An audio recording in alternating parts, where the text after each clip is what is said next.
Wasn't great, but wasn't as bad as I thought it was going to be. Basically, because Terrance Bradley backtracked.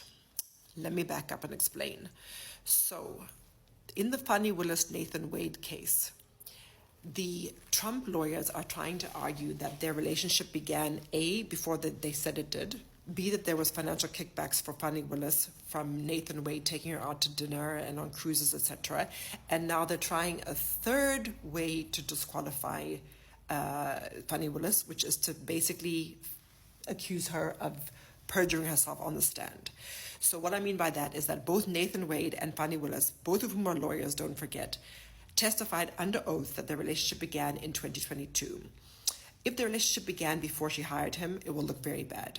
And an ex-college friend of Fani Willis's already testified on day one that a relationship had begun between them way back in 2019. So this woman testified under oath. Now, the defense attorneys, meaning the people defending the Trump and his co-defendants, the Trumpies, I'm just going to call them the Trumpies, they are very determined to prove that this relationship began prior to when Nathan Wade and Fani Willis said it did. And their star witness for that was also a man named Terrance Bradley, who is the ex-law partner and ex-divorce attorney and also ex-friend. There are a lot of exes involved of Nathan Wade. So they used to be in a law firm together. Terrance Bradley left under very, very bad circumstances. He was accused of sexual assault, and that came out that was a bombshell that came out in the last time we had the trial. And Terrance Bradley was also the divorce attorney of Nathan Wade at one stage, meaning that a lot of his communications with him are covered by privilege. Now the judge has had an in-camera meeting with Terrance Bradley, established what could be said and what couldn't be said. For a layperson like myself, I'm not a lawyer, thank God. It's extremely boring. There are a lot of procedural things. But basically, Terrance Bradley didn't come off as, I'm sorry to say this, constipated as he did in the first time around, when he literally looked like he was in pain. But he didn't look comfortable today, but he was more comfortable than he was last time. He still seems very squirrely. Basically, he did imply in a text message to one of the Trumpy lawyers, Ashley Merchant, that the relationship between Wade and Willis had begun before they said it did. He implied that. Today he said he was just speculating.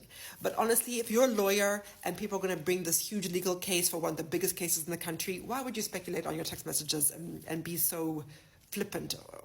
And now you're on the stand, and now it makes him look very bad. Anyway, I can just say that if he had confirmed the relationship, however, that would have been a death blow for the case. So I'm glad he didn't confirm it, but it just doesn't look good. The judge has decided that the cell phone data, which the Trumpy lawyers insist can prove that there's a relationship, a pre-existing relationship between Wade and Willis, will not be admitted unless he decides that he needs it, which is probably good because the Fani Willis lawyers think that is a nonsense, that this cell phone data is a nonsense. So in sum, Terrance Bradley is not a very convincing witness, but he did not, under oath, confirm that they had a relationship. If he had, prior to what they said that they had, if he had confirmed that the relationship began prior to what they said he had, that would not only be a death blow for Fani Willis trying this case, it probably would be a death blow for all of their careers, because they are lawyers, they cannot perjure themselves under oath without facing disbarment, obviously. So the stakes are extremely high. People have asked me why I care so much about this case. I care so much about this case because if Fani Willis is disqualified, this whole case could go away, as it's not clear who would try the case. It would not just be Fani Willis who's disqualified, her entire office is disqualified, and it would go to this random board in Georgia who would have to appoint another prosecutor who then could change the charges, could drop the case. So the stakes are extremely high. So I am praying that Fani Willis will come through, but I wish she had not indulged in this relationship. It is not good to sleep with someone in your office when the whole country is looking at you. And I'm not judging her, but I am judging her because I'm really very upset with her. I want the case to be brought against Trump. It's one of the strongest cases against Trump, who attempted a coup against the United States of America, just to remind you. Okay, guys, I'll see you back on Friday, March 1st for the Fani Willis updates, because that is when the judge is hoping to hear closing arguments. Keep praying.